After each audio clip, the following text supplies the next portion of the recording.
Okay, let's do a quick tutorial on updating events when you're using upgradable proxies, as well as the graph for indexing those events. So we use it for OpenQ for determining which bounties have been claimed, and the other day I updated our event to include closerData, so things like pull requests that closed it. So previously the event signature was like this, so when you get the event signature for it, it's that, obviously, and I updated it to now include this, which changes the signature. So the way that the graph actually fetches these events is based on that KSAC 256 of it. So when I went ahead and stupidly updated the event to include closerData, I didn't realize the fact that that, of course, would then knock off all the previous events. So anything that was indexed before me deploying that new subgraph no longer appeared to be claimed because the bountyClosed event was no longer being captured. So what did I do? The two options forward was either always creating backwards compatible events, e.g. instead of updating the old one, just creating a new event that would be like closerData and just have that be a string, thereby keeping the older events and only adding new data. I didn't really want to do this because the gas cost for logs is among the highest besides deploying a new contract.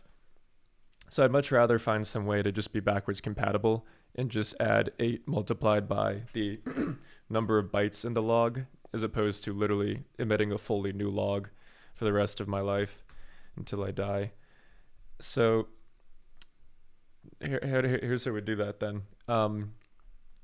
You take both signatures. Let me go back. The way that you can do this is you take both signatures, the old one and the new one, and put them both in here. And what I realized this does, even though these have the same name, I wasn't sure how it would respond to that in creating the new entity. What it actually does is create two different entities, one with the suffix of 1 next to it. So this bountyClosed 1 is this first one, so the legacy one. And you can see here that it does not include closerData. And then it creates another one called bountyClosed, which, as you can see here, does include the closerData. So what I did after that is create two different handlers for it, the bountyClosed legacy and the bountyClosed regular one, which includes the closerData. So for the older one, I just import that event. So it's lucky that the graph generates that for you.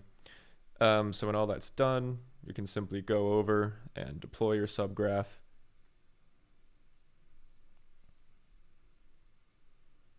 And that's about it.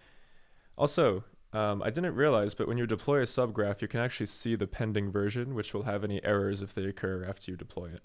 So that's how you can create subgraphs with events that are backwards compatible while also optimizing gas cost.